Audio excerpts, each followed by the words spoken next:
साहब एक chapter start करते हैं, that is gender, religion and caste. Right, आपकी पॉल साइंस का ये 4th चैप्टर है जो हमें कवर करना है।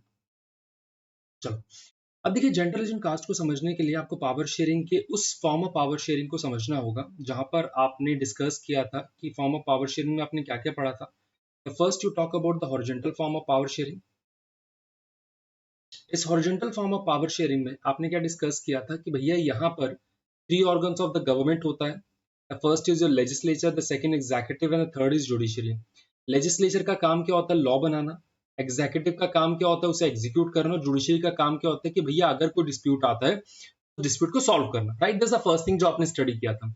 The second form of power sharing, that is vertical form of power sharing. इस vertical form of power sharing में आपने डिस्कस किया था कि भैया सेंट्रल गवर्नमेंट से कुछ पावर लेकर स्टेट गवर्नमेंट से कुछ पावर लेकर आप लोकल गवर्नमेंट को दे दो। The third form of power sharing is power shared among different social groups. So the power is shared among different social groups. Right, अब यहां पर ये सोशल ग्रुप्स किस बेसिस पे फॉर्म होते हैं? The first is your gender, second is your religion and the third is your cast. तो power sharing में हम थर्ड मॉडल पर आए हैं, फॉर्म ऑफ पावर शेयरिंग में हम थर्ड मॉडल पे आए हैं, that is power share among different social groups. तो यहां पर आप जेंडर की बात करते हैं, यहां पर आप रिलीजन की बात करते हैं, यहां पर आप कास्ट की बात करते हैं। ठीक है, चलिए साहब, देखिए फर्स्ट टॉपिक जो हम यहाँ पे डिस्कस करने वाले हैं दैट इज योर जेंडर। अब देखिए, अगर मैं आपसे पूछूं कि जेंडर क्या होता है, आप बोलेंगे साहब 3 तरीके के जेंडर होते हैं। Right, the first is your man, the second is your women and the third is your transgender. ठीक है ना, अगर मैं आपसे पूछूं, या आप गूगल भी कर सकते हो, अगर मैं आपसे पूछूं what is the difference between a gender and sex, ठीक है, जहां पर आप मेल की बात करते हो, जहां पर आप फीमेल्स की बात करते हो। राइट, तो भैया अगर मैं आपसे पूछता हूं कि जेंडर और सेक्स में क्या डिफरेंस है, यू सिंपली से sir gender is biological in nature. Biological in nature का मतलब कि जो मेल और फीमेल में प्यूबर्टी के बाद चेंजेस आने शुरू होते हैं, that is more biological in nature, तो दैट वाज सेक्स। राइट, अगर आप जेंडर की बात करते हो, gender is all about social stereotype. Gender is all about social stereotype. Social stereotype या सोशल एक्सपेक्टेशन। सोशल एक्सपेक्टेशन ये कहता है कि भैया अगर आप मेन हो, आपकी रिस्पॉन्सिबिलिटी क्या है कि आपको घर के बाहर काम करना है, तो ऑल वर्क आउटसाइड होम, कि आपको घर के बाहर काम करना, आपको पैसे कमा के ले आने। अगर आप वुमेन हो तो आपकी रिस्पॉन्सिबिलिटी क्या है कि आपको कुकिंग करनी है, आपको कपड़े साफ करने हैं, आपको बच्चों की टेक केयर करनी है, वगैरह वगैरह। राइट, तो यहां पर एक सोशल स्टीरियोटाइप बना है कि अगर भैया आप मेन है तो आप घर के बाहर का काम करेंगे, आप पैसा कमा कर लेके आएंगे। अगर आप वुमेन है तो बच्चों की टेक केयर करेंगे, कपड़े साफ करेंगे, घर का टेक केयर करेंगे, वगैरह वगैरह। राइट, बट भैया this is not a universal concept. अगर आप इसको बोलो कि ये यूनिवर्सल कॉन्सेप्ट है, द आंसर इज नो, ये यूनिवर्सल कॉन्सेप्ट नहीं है। क्यों? बिकॉज अगर इन सभी काम के लिए उन सभी काम के लिए जिसको अदरवाइज बोला जाता है कि वुमेन की रिस्पॉन्सिबिलिटी है, अगर इन सभी कामों के लिए मेन को पे किया जाए, they are more willing to do that work. आप किसी भी होटल में चले जाइए, वहां पर मैक्सिमम शेफ आपको मेन देखने को मिलेंगे। आप किसी भी लॉन्ड्री शॉप में चले जाइए, वहां पर कपड़े साफ करने वाले मोस्टली आपको मेन देखने को मिलेंगे। ठीक है, so we have this patriarchal society. Right, तो यहां पर अब ये सारा जो सोशल स्टीरियोटाइप बना हुआ है, सोशल एक्सपेक्टेशन बना हुआ है, क्यों बना हुआ है? Because our society is a patriarchal society. और ये 1 मार्कर क्वेश्चन बनता है।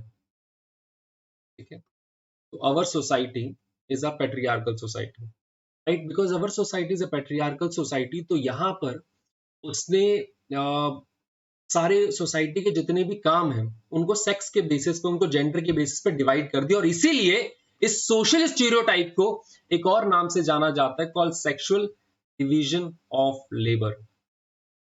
तो because we are having a patriarchal society, यहां पर आपने सोसाइटी के जितने काम थे उनको सेक्स के बेसिस पे, उनको जेंडर के बेसिस पे डिवाइड कर दिया कि भैया मैन है तो घर के बाहर का काम करेगा, वुमेन है तो घर के अंदर का काम करेगी। So this was called a sexual division of labour. और ये क्यों हो रहा है? Because we are living in a patriarchal society. Now तो क्वेश्चन अराइजेस कि भैया पेट्रियार्कल सोसाइटी का मतलब क्या होता है? राइट, अगर आप यहां पर बात करें कि पेट्रियार्की का मतलब क्या होता है, patriarchy simply means literally ruled by father।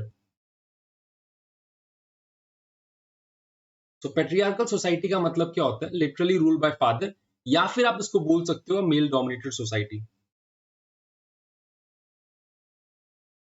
So we have this a male dominated society, right? चलिए, अब देखिए साहब, अगर एक मेल डोमिनेटेड सोसाइटी है तो उसका इम्पैक्ट क्या होगा? ऑब्वियसली उसका इम्पैक्ट मैन के लिए अच्छा होगा, राइट? बट अगर आप फीमेल्स की बात करो या अगर आप वुमेन की बात करो तो they have to face discrimination. और ये 5 मार्कर क्वेश्चन बनता है। सो अगर आप पेट्रियार्कल सोसाइटी के इम्पैक्ट की बात करते हो तो यहाँ पर जो वुमेन है उन्हें डिस्क्रिमिनेशन फेस करना पड़ता है। अब देखिए, अगर आप डिस्क्रिमिनेशन की बात करते हैं, ये डिस्क्रिमिनेशन आफ्टर बर्थ नहीं होता, ये डिस्क्रिमिनेशन बिफोर बर्थ भी होता है। Before birth in the sense, क्योंकि पेरेंट्स को मेल चाइल्ड चाहिए होता है, पेरेंट्स को मेन चाहिए होते हैं, बॉय चाहिए होता है, तो उसके लिए यहाँ पे सेक्स सिलेक्टिव अबॉर्शन शुरू हो जाते हैं। नाउ इस सेक्स सिलेक्टिव अबॉर्शंस का इंपैक्ट क्या होता है कि आपका जो सेक्स रेशियो है, अब सेक्स रेशियो क्या होता है? नंबर ऑफ फीमेल्स पर 1000 मेल, वो डिक्लाइन करता जा रहा है, राइट? एनसीईआरटी लिखती है कि भैया 2011 के अंदर ये जो डेटा है that is 941 out of 1000 men, 1000 male, right? So before birth की अगर आप बात करते हो तो वहां पर भी डिस्क्रिमिनेशन होता है, that is a sex selective abortions बढ़ते जाते हैं, राइट? जिसकी वजह से जो सेक्स रेशियो है वो डिक्लाइन करता जा रहा है, ठीक है? चलिए, अगर आप आफ्टर बर्थ की बात करते हैं, आफ्टर बर्थ भी आपको ये देखने को मिलता है कि जो स्कूल ड्रॉप आउट्स हैं वो स्कूल ड्रॉप आउट्स बहुत बढ़ रहे हैं, राइट? स्कूल ड्रॉप आउट्स क्यों बढ़ रहे हैं? बिकॉज पेरेंट्स को लगता है कि भाई जो पैसा हम बच्चे की या बच्चे की एजुकेशन पे खर्च करेंगे वो बचा के रखते हैं, दहेज भी तो देना है, डाउरी भी तो देनी है, राइट? तो उस डाउरी की वजह से या फिर जो इनएक्सेसिबिलिटी है स्कूल्स की रूरल एरियाज के अंदर, उसकी वजह से स्कूल ड्रॉप आउट्स बढ़ने शुरू हो जाते हैं ना। क्योंकि स्कूल ड्रॉप आउट्स बढ़ने शुरू हो जाते हैं तो उसका इंपैक्ट आपको क्या देखने को मिलता है? जो लिटरेसी रेट है, लिटरेसी रेट सबसे ज्यादा इफेक्ट करता है। जैसे अगर मैं एग्जांपल दूं तो वुमेन की लिटरेसी रेट इज पुराने डेटा के हिसाब से 54% है, जहां पर मेन की लिटरेसी रेट इज 76%, राइट? तो यहां पर आपको वो लिटरेसी रेट में डिफरेंस देखने को मिलता है। चलिए साहब, आगे बात करते हैं। अगर वुमेन क्वालिफाइड हो भी जाती है और वो काम करने जाती है, even though government equal wages for equal work act ला चुके हैं, बट ये इंप्लीमेंट ही नहीं होता, राइट? ऐसी बहुत कम जॉब है जहां पर वुमेन को इक्विवेलेंट टू मेन पे किया जाता है, राइट? चलिए आगे बात करते हैं। देखिए, अगर उनकी शादी हो जाती है तो आप ये देखते हो कि बहुत सारे केसेस में they have to face domestic violence, they have to face harassments, right? तो वो भी एक रीजन है।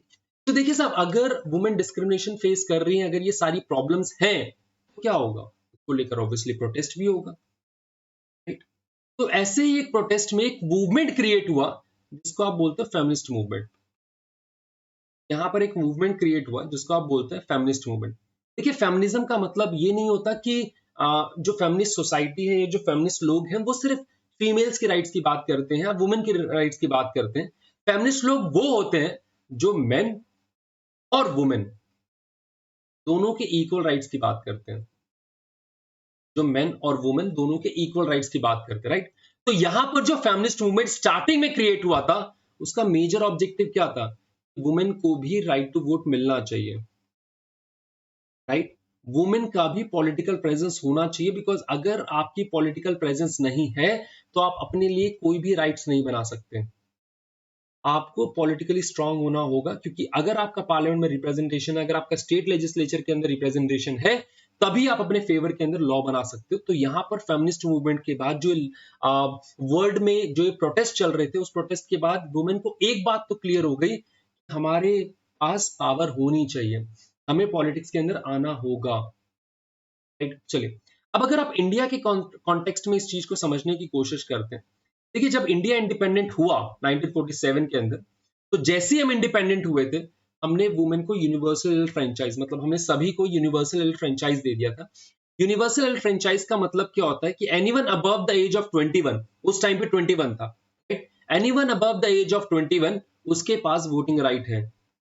फिर हमें फर्क नहीं पड़ता कि वो मैन है या वुमेन है, ठीक है? तो उस टाइम पे 21 था, अब 18 है, राइट? सो यूनिवर्सल फ्रेंचाइज दे दिया। स्टिल हमें ये देखने को मिलता है कि इंडियन सोसाइटी में भी वुमेन को या इंडियन पॉलिटिक्स में भी वुमेन को डिस्क्रिमिनेशन फेस करने को मिलता। अगर ऐसा नहीं होता तो 2014 में जाकर वुमेन का रिप्रेजेंटेशन वाज जस्ट 14%। वो वुमेन की पॉपुलेशन जो around 50% of the population constitute करती है, उनका पार्लियामेंट में रिप्रेजेंटेशन जस्ट 14%, वो भी 2019 में जाके, सॉरी, राइट। अगर आप स्टेट लेजिस्लेचर की बात करते हैं तो स्टेट लेजिस्लेचर के अंदर ये नंबर और भी कम है, 7%। पार्लियामेंट है 14% और ये 7%, राइट। और वो भी छोड़िए ना, अगर मान लेते हैं कोई प्राइम मिनिस्टर वुमेन बन भी जाती है तो भी उसकी cabinet is mostly male dominated. अगर कोई वुमेन प्राइम मिनिस्टर बन भी जाती है तो भी आप उसकी कैबिनेट उठा के देखिए, that cabinet was mostly male dominated, right. तो वो भी एक प्रॉब्लम है साहब। अगर ये प्रॉब्लम है, आज भी प्रॉब्लम ये एग्जिस्ट करती है, तो व्हाट इज अ सॉल्यूशन? तो कई लोगों ने बोला कि देखिए साहब, जिस तरीके से आपने रूरल एरियाज के अंदर, जिस तरीके से आपने लोकल गवर्नमेंट के अंदर 1/3 सीट्स को रिजर्व कर दिया है, राइट, वुमेन के लिए, उसी तरीके से आपको स्टेट लेजिस्लेचर एंड पार्लियामेंट में भी उनकी सीट्स को रिजर्व, 1/3 सीट्स को रिजर्व करना चाहिए। इसके लिए यहाँ पर एक बिल पास होना था, एक बिल को टेबल किया गया था, which is called women reservation bill, right. So women reservation bill, ये आज तक बिल पास नहीं हुआ, राइट। तो this is all about gender जो हमें यहाँ पे डिस्कस करना, राइट। चलिए, अब नेक्स्ट टॉपिक जो हम यहाँ पे डिस्कस करने वाले हैं, that is religion. Let's talk about religion. धर्म पे बात करते हैं, राइट। देखिए साहब, अगर आप रिलीजन की बात करते हैं तो रिलीजन का मतलब क्या होता है? Religion is a set of belief, right. Because religion is a set of belief. तो अगर मैं मानता हूं कि इस पेड़ के अंदर भगवान है, तो मेरे लिए इस पेड़ के अंदर भगवान है।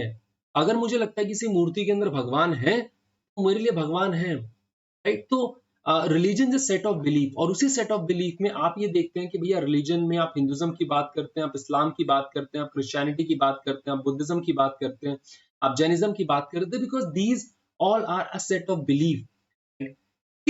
Because religion is set of belief, तो बहुत सारे लोगों का मानना है कि रिलीजन को कभी भी पॉलिटिक्स के साथ मर्ज नहीं करना चाहिए। क्योंकि देखो यार, religion is set of belief. अब बिलीफ अलग अलग हो सकते हैं। अगर बिलीफ के ऊपर आपने पॉलिटिक्स करनी शुरू कर दिया, अगर बिलीफ के ऊपर बिलीफ को पॉलिटिसाइज करना शुरू कर दिया, तो उसका कॉन्सिक्वेंस बहुत बुरा हो सकता है।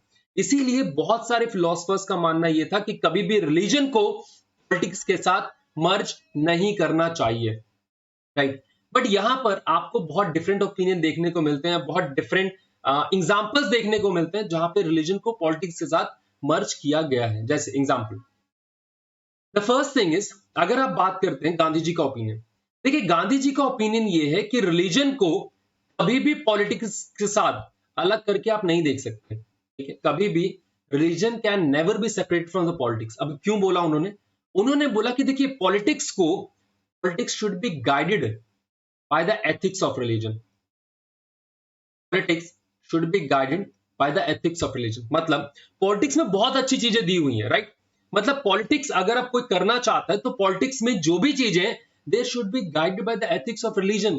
कोई भी रिलीजन कोई बुरी चीजें नहीं सिखाता, राइट। तो जो पॉलिटिकल पार्टीज हैं, जो लोग पॉलिटिक्स करते हैं, उन्हें रिलीजियस जो एथिकल वैल्यूज हैं, उन एथिकल वैल्यूज को समझना चाहिए, राइट। उन एथिकल वैल्यूज के हिसाब से काम करना चाहिए। जैसे आप रामायण की बात करें, तो रामायण क्या सिखाता है? रामायण ड्यूटीज बताता है कि भाई एक राजा की ड्यूटी क्या है, एक पिता की ड्यूटी क्या है, एक भाई की ड्यूटी क्या है, ड्यूटीज बताता है, राइट। अगर आप महाभारत की बात करें, वो राइट्स बताता है कि आप अपने राइट्स के लिए क्या कर सकते हैं, आप अपनी राइट्स के लिए किस तरीके से लड़ सकते हैं, राइट। तो यहां पर ये बोला गया कि politics should never be separated from the religion, और religion can never be separated from the politics. तो ये होगा ही होगा। दूसरी तरफ ये अगर देखा जाए, तो यहां पर बहुत सारी वुमेन राइट ऑर्गेनाइजेशंस आती हैं। वुमेन राइट ऑर्गेनाइजेशंस का मानना ये है, सॉरी, ह्यूमन राइट ऑर्गेनाइजेशंस का मानना ये है कि जब भी कम्युनल वॉयलेंस होता है, राइट, तो जब भी कम्युनल वॉयलेंस होता है, तो जो भी कम्युनिटी माइनॉरिटी में होती है, चाहे वो हिंदूज हो चाहे वो मुस्लिम हो, जो भी कम्युनिटी माइनॉरिटी में होती है, सबसे ज्यादा उनकी डेथ होती है, सबसे ज्यादा उनको मारा जाता है, राइट। तो सबसे ज्यादा विक्टिम्स आपको उसी कैटेगरी के मिलते हैं जो कि माइनॉरिटी में होता है, राइट। अगर आप वुमेन राइट ऑर्गेनाइजेशंस की बात करते हो या वुमेन ऑर्गेनाइजेशंस की बात करते हो, वुमेन राइट ऑर्गेनाइजेशंस का मानना यह है कि जितने भी आपके रिलीजियस लॉज हैं वो सारे के सारे एंटी वुमेन है, राइट। जैसे हिंदुज्म में पहले सती प्रथा था, या आप कई लोग पर्दा सिस्टम को मानते हैं कि दैट वाज एंटी वुमेन। इस्लाम की बात करें तो ट्रिपल तलाक हो गया, हलाला हो गया, तो बहुत सारे लोगों का डिफरेंट डिफरेंट ओपिनियन है, राइट। सो यहाँ पर ये देखा गया इन 3 एग्जाम्पल से कि किस तरीके से रिलीजन को पॉलिटिक्स के साथ मर्ज किया गया है। जहां पर गांधी जी मानते हैं कि politics should be guided by the ethical values of religion.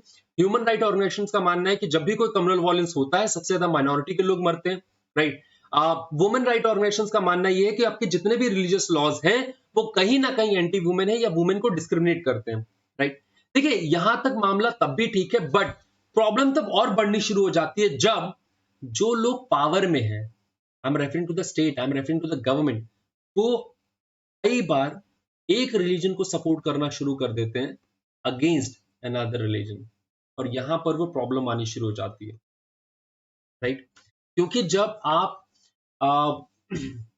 जो लोग पावर में हैं वो अपनी पावर का गलत इस्तेमाल करना शुरू कर देते हैं, किसी एक रिलीजन को दूसरे रिलीजन से फेवर करना शुरू कर देते हैं, वहां पर एक प्रॉब्लम आनी शुरू हो जाती है, राइट। चलिए तो एक नेक्स्ट टॉपिक पे चलते हैं, and that topic is communalism, right. देखिए मैं आपको पहले ही बता चुका हूं, जिस भी वर्ड में इज्म लिखा हो, ISM, एक आइडियोलॉजी को शो करता है या वो एक बिलीफ को शो करता है, ठीक है। तो अगर आप कम्युनलिज्म की बात करते हैं, कम्युनलिज्म एक ऐसा बिलीफ होता है जहां पर where one religion and its follower are pitted का मतलब होता है भड़काना, pitted against another religion, right. तो अगर आप कम्युनलिज्म की बात करते हैं तो कम्युनलिज्म क्या होता है, कम्युनलिज्म जहां पर एक रिलीजन के लोगों को या उसके फॉलोवर्स को दूसरे रिलीजन के लोगों के थ्रू किया जाता है, ठीक है। अब ये होता कैसे है मैं बताता हूं। देखिए अगर मैंने ये बोला कि रिलीजन क्या होता है, religion set of belief, right. अब मेरा बिलीफ और आपका बिलीफ वो डिफर कर सकता है, राइट। तो हाउ इज स्टार्टेड, अब मेरा बिलीफ और आपका बिलीफ क्योंकि डिफर कर सकता है, तो यहां पर जो फर्स्ट स्टेज होती है, द फर्स्ट स्टेज में लोगों को यह विश्वास दिलाया जाता है, belief of one religion is presented as superior to other. जहां पर एक रिलीजन को लोगों को यह शो किया जाता है कि आपका जो रिलीजन है वो दूसरे रिलीजन से बेटर है, पहला। दूसरा, जब आप उनको ये शो करना शुरू करते हो कि आपका रिलीजन दूसरे रिलीजन से बेटर है, देन उनकी जो डिमांड है, the demand when demand of one religion are formed in opposition to another, right। तो यहां पर पहला स्टेज क्या है कि जब आप अपने रिलीजन को दूसरे रिलीजन से सुपीरियर शो करना शुरू करते हो। दूसरा, जब एक रिलीजन के जो लोग हैं वो दूसरे रिलीजन के अगेंस्ट में डिमांड को क्रिएट करना शुरू कर देते हैं, ठीक है। देखिए प्रॉब्लम तब और बढ़ जाती है जब यहां पर पॉलिटिकल पार्टीज का रोल आना शुरू हो जाता है, क्योंकि कई बार पॉलिटिकल पार्टीज किसी एक रिलीजन को डोमिनेटिंग पोजीशन में शो करने के लिए दूसरे रिलीजन को हरास करना शुरू कर देती है, और जैसा ही ये होता है it led to the form of communal politics. It led to the form of communal politics, right? जैसे मैं एग्जांपल देता हूं, अगर आजकल के कॉन्टेक्स्ट में एग्जांपल दूं, ठीक है, तो आप ये देखते हैं कि यार आज जो इंडिया में प्रॉब्लम्स आपको देखने को मिल रही हैं, ठीक है। जैसे अगर आप हिंदूज की बात करो, उन्हें लगता है उनका रिलीजन सुपीरियर है। अगर आप इस्लाम की बात करो, उन्हें लगता है कि उनका रिलीजन सुपीरियर है, राइट। अब होता यही है, जैसे आप लोगों ने अभी देखा होगा महाराष्ट्र में क्या चल रहा था कि जब इस्लाम में मतलब मुस्लिम्स अजान की बात करते हैं कि हम अजान करेंगे 4 बजे या 5 बजे, तो उसी टाइम पे जो हिंदूज ग्रुप है वो हनुमान चालीसा पढ़ने की बात कर रहे हैं, ठीक है। तो यहाँ पर आप देखते हो कि भैया जब एक रिलीजन की जो डिमांड है वो दूसरे रिलीजन के अगेंस्ट में है, वो भी एक कम्युनलिज्म का पार्ट ले लेता है, राइट। दूसरा यहाँ पे देखा गया कि जब पॉलिटिकल पार्टीज की एंट्री हो जाती है, चाहे वो बीजेपी हो, चाहे AIMM हो, कांग्रेस हो, शिवसेना हो, वगैरह वगैरह कोई भी पार्टी हो, तो इसकी वजह से वो एक रिलीजन के डोमिनेंस को शो करने की कोशिश करते हैं, और which led to the communal politics. अब देखिए कम्युनल पॉलिटिक्स होता क्या है। कम्युनल पॉलिटिक्स में यहाँ पर ये बोला जाता है, और ये बहुत इंपॉर्टेंट कॉन्सेप्ट है, जहां पर वो रिलीजन को एक प्रिंसिपल बेसिस लेते हैं, principle basis of social community. हम इसको समझने की कोशिश करते हैं होता क्या है, ठीक है। तो अगर आप कम्युनल पॉलिटिक्स की बात करते हैं, कम्युनल पॉलिटिक्स के अंदर वो एक प्रिंसिपल बेसिस लेते हैं सोशल कम्युनिटी का। सोशल कम्युनिटी का मतलब, जैसे मैं एग्जांपल समझाता हूँ, मान लो आप एक फॉलोवर के ग्रुप हो, मतलब आपका कोई एक रिलीजन, फॉर एग्जांपल हिंदूज है, ठीक है। तो बोला ये जाता है जितने भी हिंदूज हैं वो सारे के सारे अपना एक सोशल ग्रुप फॉर्म करेंगे, ठीक है। जैसे हिंदूज नाम लेकर लेट सपोज रिलीजन वन के लोग हैं, राइट। अगर मान लो रिलीजन वन के जितने भी लोग हैं, चाहे फॉलो करते हो ना करते हो, उस फैमिली में अगर बॉर्न हुए हैं, तो जितने भी रिलीजियस वन के लोग हैं, या लेट सपोज हिंदूज का एग्जांपल ले लेता है, तो यहां पर ये बोला गया कि जितने भी हिंदूज हैं वो सारे के सारे एक सोशल ग्रुप फॉर्म करते हैं। जितने भी आपके मुस्लिम्स हैं वो एक सोशल ग्रुप फॉर्म करते हैं, राइट। यहाँ पर ये बोला गया कि भैया जितने भी लोग जो हिंदुज्म को फॉलो करते हैं वो सारे के सारे एक सोशल ग्रुप फॉर्म कर रहे हैं। I am just referring to the example, right, सिर्फ एग्जांपल देने के लिए बोल रहा हूँ। सो यहाँ पर ये बोला गया कि जितने भी हिंदूज हैं, जितने भी एक रिलीजन के लोग हैं, वो सब एक कम्युनिटी फॉर्म करते हैं, एक सोशल ग्रुप फॉर्म करते हैं। जितने भी दूसरे रिलीजन के लोग हैं वो दूसरी सोशल कम्युनिटी फॉर्म करते हैं। तो यहाँ पर ये बोला गया कि इस सोशल कम्युनिटी का या इस सोशल कम्युनिटी का जो फंडामेंटल इंटरेस्ट है, वो फंडामेंटल इंटरेस्ट सेम है। फंडामेंटल इंटरेस्ट सेम क्या है कि भैया हमें अपने आप को इनसे बचाना है, इनका फंडामेंटल इंटरेस्ट क्या है, हमें अपने आप को इनसे बचाना। This is first stage. Second stage ये कहता है कि कभी भी दो सोशल कम्युनिटी के जो फंडामेंटल इंटरेस्ट हैं, वो फंडामेंटल इंटरेस्ट भी सेम हो ही नहीं सकते। तो कभी भी इन दोनों के जो फंडामेंटल इंटरेस्ट है, कभी भी ये दोनों साथ में आ ही नहीं सकते। This is communal politics. और ये प्रॉब्लम सबसे बड़ी हो जाती है जब यहां पर, जो इसको हम एक्सट्रीम फॉर्म भी कहते हैं, जब यहां पर यह बोला जाता है कभी भी दो रिलीजन के लोग एक साथ सेम सिटीजन बन के नहीं रह सकते। जो आपने हिंद मतलब इंडिया और पाकिस्तान के केस में भी देखा होगा, जहां पर मोहम्मद अली जिन्ना ने बोला था कि इंडिया इंडिया में दो इंडिया बसते हैं, एक हिंदुओं का इंडिया, दूसरा मुसलमानों का इंडिया। मुसलमानों के इंडिया के लिए नया देश चाहिए, पाकिस्तान, राइट। बट देखिए कम्युनल पॉलिटिक्स में इवन दो पॉलिटिकल पार्टीज इस चीज को जस्टिफाई करने की कोशिश करते हैं, बट अगर आप कम्युनल इस पूरे सिस्टम को समझने की कोशिश करें, इस पूरे सिस्टम में ना कहीं बहुत सारे फ्लॉज हैं। फ्लॉज का मतलब, जैसे आपने क्या बोला, आपने बोला कि साहब इस ग्रुप में जितने भी लोग होंगे, ठीक है, सबका फंडामेंटल इंटरेस्ट सेम होगा। अपना फंडामेंटल इंटरेस्ट क्या सेम होगा, अपने आपको इनसे बचाना, अपने आपको इनसे बचाना, राइट। बट भाई मुझे एक बात बताओ यार, यहाँ पे जितने भी लोग होंगे उनका अपना खुद का कुछ ना कुछ ओपिनियन होगा ना, उनका मतलब खुद का कुछ ना कुछ एक freedom of speech and expression होगा। जब आप बार बार ये बोल रहे हो कि उनका फंडामेंटल इंटरेस्ट सेम होगा, उनके freedom of speech and expression का क्या हो सकता है कि कई बार आपस में बॉन्ड इतना अच्छा ना बनता हो जितना दो कम्युनिटी के बीच में बनता हो। माइट बी चांस कहीं ना कहीं आप लोगों का जो फंडामेंटल इंटरेस्ट है, जो लोगों का आप ये कह सकते हैं freedom of speech and expression है, उसको कर्टेल करने की कोशिश कर रहे हो, ठीक है। चलिए नेक्स्ट जो हम यहाँ टॉपिक पढ़ने वाले हैं, और ये इंपॉर्टेंट है, 5 मार्कर क्वेश्चन भी कई बार बन जाता है, communalism can take various form, ठीक है। क्वेश्चन बनता है कि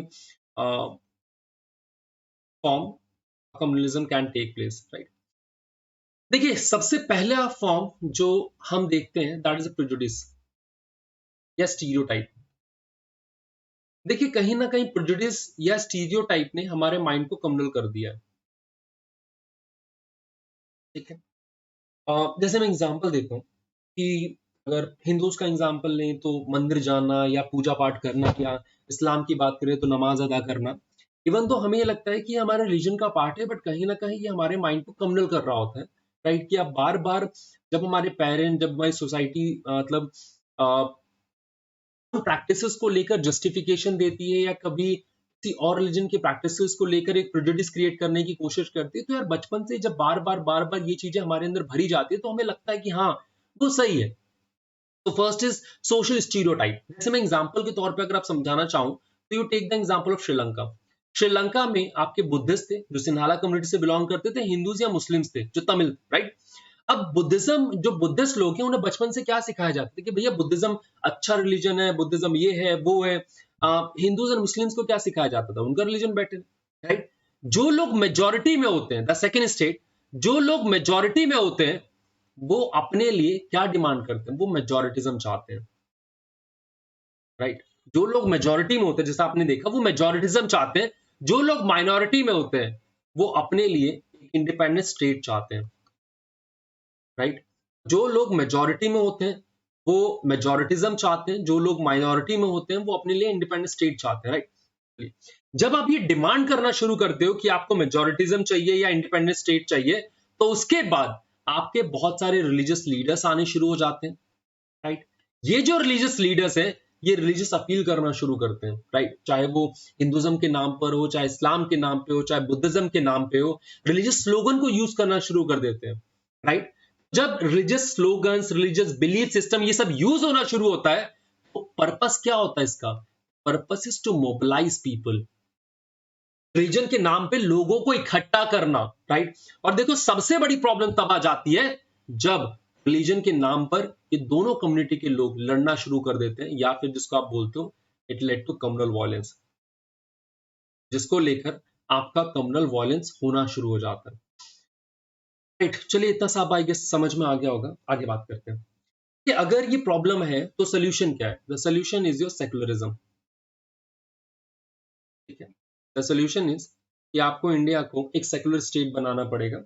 अब सवाल ये उठता है कि सेकुलरिज्म का मतलब क्या होता है। अगेन मैंने बोला इज्म मतलब एक आइडियोलॉजी। देखिए आइडली अगर देखा जाए एनसीईआरटी में दोनों का मिक्सचर लिखा हुआ है। सेकुलरिज्म मोस्टली दो तरीके का होता है, होता है आपका वेस्टर्न सेकुलरिज्म और दूसरा होता है आपका इंडियन सेकुलरिज्म।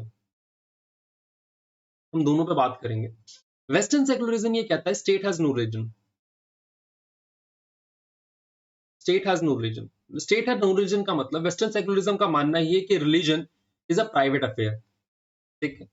कि रिलीजन एक प्राइवेट अफेयर है तो स्टेट कभी भी आपके मामले में इंटरफेयर नहीं करेगा, ठीक है। दूसरा यहां पर ये बोला जाता है कभी भी स्टेट रिलीजन के मामले में इंटरफेयर नहीं करता, रिलीजन कभी भी स्टेट के मामले में इंटरफेयर नहीं करना चाहिए। So state has no religion. Indian secularism ये कहता है कि state shall respect all religion। So state shall respect all religion का मतलब जो स्टेट है, राइट, वो हर एक रिलीजन को रिस्पेक्ट करेगा। हर एक रिलीजन को रिस्पेक्ट करने का मतलब कि अगर हमें लगता है कि किसी भी रिलीजन के अंदर कोई भी चीज गलत है तो हम पॉजिटिवली इंटरवीन कर सकते हैं, हम पॉजिटिवली आकर इंटरफेयर कर सकते हैं, ठीक है, पहला। दूसरा अगर आप इंडियन सेकुलरिज्म की बात करते हो तो यहां पर हर एक पर्सन के पास अपने रिलीजन को प्रैक्टिस करने का, प्रोफेस करने का, प्रोपोगेट करने का राइट दिया हुआ है, राइट, ठीक है। हमें यहां पर ये दिया हुआ है कि कभी भी स्टेट रिलीजन के बेसिस पे किसी के साथ भी डिस्क्रिमिनेशन नहीं करेगी। ये कुछ पॉइंट्स हैं ऑफ सेकुलरिज्म कि अगर आप सेकुलरिज्म की बात करें तो सेकुलरिज्म के बारे में कहा जाता है, राइट, और ये वन मार्कर मतलब कई बार वन मार्कर या थ्री मार्कर क्वेश्चन भी बनता है कि secularism it not just an ideology, secularism is not just an ideology but the very foundation of India, but the very foundation of India. It means secularism, right, सिर्फ एक ideology नहीं है।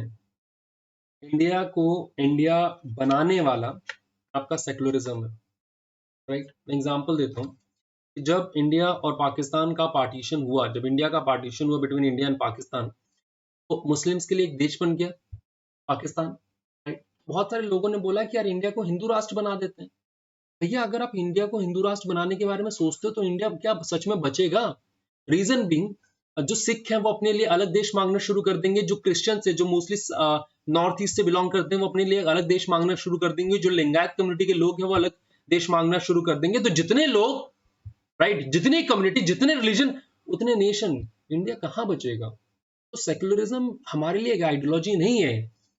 India को अगर बचाना है तो सेकुलरिज्म को फॉलो करना ही पड़ेगा। नेक्स्ट है द लास्ट टॉपिक जो हम यहाँ पे डिस्कस करने वाले हैं, that is your cast.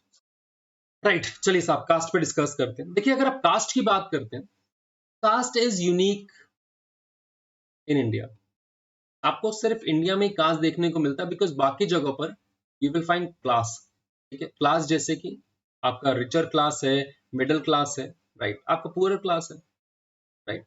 But India में जब आप कास्ट सिस्टम की बात करते हैं तो इंडिया में कास्ट और क्लास दोनों ही है, राइट। तो इसीलिए बोला जाता है कि caste system is unique to India. कि पहले दोनों के दोनों ऑक्यूपेशन के बेसिस पे थे, बट बाद में जो कास्ट है वो आपका बर्थ के बेसिस पे हो गया। ठीक है, जैसे मैं एग्जांपल देता हूँ, अगर आप कास्ट की बात करते हैं तो ब्राह्मण है, क्षत्रिय है, वैश्य, शूद्राज है। ठीक है, हुआ क्या यार, देखो ब्राह्मण के पास प्रॉपर्टी ज्यादा होती थी, नॉलेजेबल थे, राइट। क्षत्रिय का काम क्या था, फाइट करना, रूल करना। वैश्यास का काम क्या था, बिजनेस करना। और according to mythological book Shudras का काम था कि इनको सर्व करना, तीनों को। तो हुआ क्या कि पहले ये जो चीजें थी, इनमें मोबिलिटी थी, मतलब कोई भी शूद्रास वैश्य बन सकता था, कोई भी वैश्य क्षत्रिय बन सकता था, depend upon the occupation. But हुआ क्या कि जब क्षत्रिय में बहुत सारे लोगों को लगने लगा कि भैया मैं राजा हूं और मुझे प्रिविलेजेस मिलते हैं, तो मेरे बच्चों को भी सेम प्रिविलेजेस मिलने चाहिए, राइट, क्योंकि मेरे बच्चों को भी सेम प्रिविलेजेस मिलने चाहिए। तो यहां पर इन सभी लोगों ने मिलकर इसको क्या कर लिया, इसको बर्थ के बेसिस पे कर लिया कि राजा का बेटा राजा ही बनेगा, राइट। ब्राह्मण का बेटा ब्राह्मण, क्षत्रिय का बेटा क्षत्रिय, वैश्य का बेटा वैश्य। तो यहां पर वो बर्थ के बेसिस पे होना शुरू। अब एक चीज समझिए कि क्योंकि ये राजा था, मतलब क्योंकि ये राजा था, क्योंकि ये ब्राह्मण वैश्य ये लोग थे, तो इनको बहुत सारे प्रिविलेजेस मिले होंगे इनके जमाने में। क्योंकि इनको बहुत सारे प्रिविलेजेस मिले होंगे तो इनके बच्चों के पास ज्यादा अपॉर्चुनिटीज थी एज कंपेयर टू इस कम्युनिटी के लोगों के बच्चों के पास। क्योंकि इनके पास ज्यादा अपॉर्चुनिटी थी, तो इनके बच्चों ने उस अपॉर्चुनिटी को यूज किया and they become upper caste. इनके बच्चे क्योंकि यूज नहीं कर पाए, they form the lower caste, right. Independent India में भी अगर आप देखते हैं तो कास्ट सिस्टम, मतलब जब आपने नेशनलिज्म इंडिया चैप्टर पढ़ा होगा, कास्ट सिस्टम आपने देखा था कि कास्ट सिस्टम किस तरीके से डिस्क्रिमिनेटरी था, किस तरीके से कास्ट सिस्टम पे डिस्क्रिमिनेशन हो रहा था। और नाउ डेज, मतलब उस टाइम पे भी अगर बात करें तो कास्ट बिकम अ सोशल कर्स।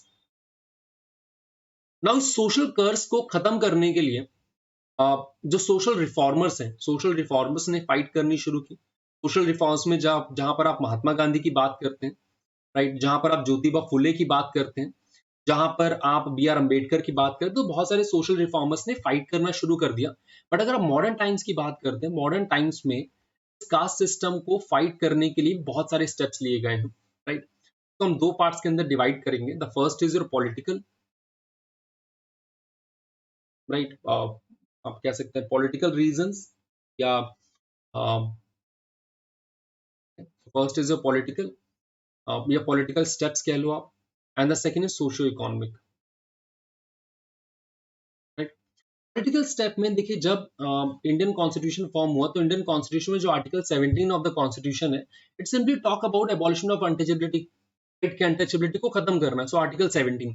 उसके अलावा जब आप एबॉलिशमेंट ऑफ जमींदारी सिस्टम लेकर आए, आपने क्या किया, आपने जमींदारी सिस्टम खत्म कर दिया। और जो जमींदार होता था उसकी रिस्पॉन्सिबिलिटी ये होती थी कि वो पूरा कास्ट हायरार्की को मेंटेन करके रखे, राइट। तो गांव में यार एक वो जो धाकड़ इंसान होता था ना, जो जमींदार है, जिसके पास लठाल्स होते थे, वो उस कास्ट हायरार्की को मेंटेन करके रखता था। जमींदार ही नहीं बचा तो काहे की caste hierarchy, right. So we have the socio economic. देखिए सोशियो इकोनॉमिक में the first thing you talk about is urbanisation, right. देखिए जब शहरीकरण होता है, जब शहर बनते हैं, तो आपको फर्क नहीं पड़ता कि आपके बगल में बैठकर कौन सा इंसान खाना खा रहा है। So urbanisation, right. Next we talk about occupational mobility. Occupational mobility का मतलब क्या होता है, देखो पहले क्या होता था कि राजा का बेटा राजा बनेगा, कुमार का बेटा कुमार बनेगा, या कौबर का बेटा कौबर बनेगा। बट अब ऐसा नहीं है, राइट। अब एक दलित का बेटा भी डॉक्टर बन सकता है, दलित का बेटा भी आईएएस ऑफिसर बन सकता है। तो जब दलित का बेटा गांव में जाता है तो वो दलित नहीं है, वो डॉक्टर साहब है, राइट। तो we have occupational mobility. And देखिए so there was a rise of literacy rate. क्योंकि लिटरेसी रेट बढ़ रहा है, तो उस लिटरेसी रेट के बढ़ने की वजह से आप ये देखते हो कि लोगों में रैशनल थिंकिंग आती है। क्योंकि लोगों में रैशनल थिंकिंग आती है तो लोग इस सिस्टम पे क्वेश्चन करना शुरू करते हैं, राइट। तो देखिए बहुत सारे स्टेप्स लिए गए हैं, बट आज भी आप देखते हो कि intercaste marriage is not allowed, right. Intercaste marriage करने पे बहुत सारे लोगों को मार दिया जाता है। Inter dining is not allowed sometimes, right. उसके अलावा आप ये देखते हैं कि अनटचेबिलिटी अभी भी पूरी तरीके से खत्म नहीं हुई है, अनटचेबिलिटी अभी भी एग्जिस्ट करती है, राइट। चलिए, अब देखिए साहब, क्योंकि प्रॉब्लम्स हैं तो यहां पर आप ये देखते हैं, और ये 5 मार्कर क्वेश्चन भी बनता है, राइट, कि कास्ट को पॉलिटिक्स में मर्ज किया जाता है। ठीक है, अब इसको समझने की कोशिश करें, 5 मार्कर क्वेश्चन। देखिए, यहाँ पर हम दो चीजें पढ़ेंगे, पहला कास्ट इन पॉलिटिक्स, दूसरा पॉलिटिक्स इन कास्ट। कई बार बच्चों को इसमें बहुत कंफ्यूजन होती है कि भैया कास्ट इन पॉलिटिक्स में क्या आएगा, पॉलिटिक्स इन कास्ट में क्या आएगा, उसको समझने की कोशिश करते हैं। देखिए साहब, जब आप जो लास्ट में लिखा हुआ है ना पॉलिटिक्स, या जो लास्ट में लिखा हुआ है कास्ट, आप उसको रेफरेंस में लेना। जैसे कि अगर आप पॉलिटिक्स की बात करते हो तो पॉलिटिक्स में क्या आती है आपकी, पॉलिटिकल पार्टीज। अब जो ये पॉलिटिकल पार्टीज हैं, पॉलिटिकल पार्टीज का मेन एम क्या होता है, इलेक्शन लड़ना। इलेक्शन लड़ने के लिए दे नीड अ कैंडिडेट, उन्हें कैंडिडेट चाहिए, राइट। अब क्योंकि उन्हें कैंडिडेट चाहिए, तो वो ये देखते हैं कि भैया जिस कॉन्स्टिट्युएंसी में हम कैंडिडेट को उतारना चाहते हैं, उस कॉन्स्टिट्युएंसी में इस पॉपुलेशन का नंबर ज्यादा है।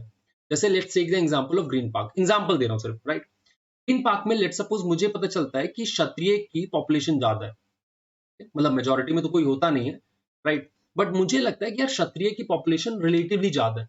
यहाँ पर क्या करूंगा, मेरा जो कैंडिडेट होगा ऑब्वियसली मैं क्षत्रिय क्लैन का ही बनाऊंगा, क्षत्रिय कास्ट का बनाऊंगा, पहला। दूसरा, सिर्फ कैंडिडेट बना देने से कैंडिडेट इलेक्शन नहीं जीत जाता ना, वहां पर क्या होता है, आपको कास्ट बेस्ड अपील करनी पड़ती है। कास्ट बेस्ड अपील करने का मतलब आप कास्ट सेंटिमेंट्स को लाना चाहते हो। जैसे मायावती बहुत पहले इलेक्शंस कैंपेन में बोलती थी, क्या आप नहीं चाहते कि एक दलित की बेटी इंडिया के प्राइम मिनिस्टर बने, दलित। अभी आपने देखा था कि यूपी में कुछ मिनिस्टर्स ने रिजाइन कर दिया, तो उन्होंने क्या बोला, क्योंकि मैं दलित हूं तो मुझे पावर नहीं दी जा रही, अगेन दलित, राइट। तो कई बार आप ये देखते हो ठाकुर ब्राह्मण ये वो कास्ट बेस्ड अपील की जाती है। अब देखिए कास्ट बेस्ड अपील क्यों की जाती है, बिकॉज हर किसी के पास यूनिवर्सल फ्रेंचाइज है। यूनिवर्सल फ्रेंचाइज का मतलब one person is equal to one vote is equal to one value. अब भैया क्योंकि सबको पता है उनके वोट की वैल्यू है, वो डिमांड करते हैं ना कि भैया अगर मेरी कम्युनिटी मेजोरिटी में है तो मैं अपनी सारी कम्युनिटी के लोगों को मिलाता हूं, बोलता हूं यार मेरी कम्युनिटी उसी पर्सन को वोट करेगी जो हमारे राइट्स की बात करेगा। और मान लेते हैं आपकी गवर्नमेंट फॉर्म भी हो जाती है, तो भी जब कैबिनेट फॉर्म होती है, जब मिनिस्टर्स बनते हैं, उसमें भी आप कास्ट बेस्ड को चीजों को रखते हो। देखिए जब इस मतलब पॉलिटिक्स, कास्ट एंड पॉलिटिक्स को पढ़कर हमें एक इंप्रेशन मिलता है कि कास्ट या politics is all about cast, right, ऐसा नहीं है, ठीक है। क्यों, बिकॉज देखिए एक बहुत सिंपल सा सवाल है कि कोई भी ऐसी पार्लियामेंट्री कॉन्स्टिट्यूएंसी नहीं है जहां पर किसी एक कास्ट का डोमिनेंस देखने को मिलता हो। और मान लेते हैं थोड़ी देर के लिए कि कास्ट डोमिनेंस है भी, तो भी यार एग्जांपल दूंगा, जैसे आप दिल्ली का एग्जांपल लो, दिल्ली में आपके पास बीजेपी है, आपके पास आम आदमी पार्टी है, आपके पास कांग्रेस है। ये सारे के सारे उस कॉन्स्टिट्यूएंसी में क्षत्रिय को उतारेंगे ना। अगर सारे के सारे करेंगे तो क्षत्रिय जो भी पार्लियामेंट कॉन्स्टिट्यूएंसी में जिसकी मेजोरिटी है उसका वोट डिवाइड हो जाएगा। आपको बाकी कॉन्स्टिट्यूएंसी या बाकी लोगों के तो वोट चाहिए होंगे।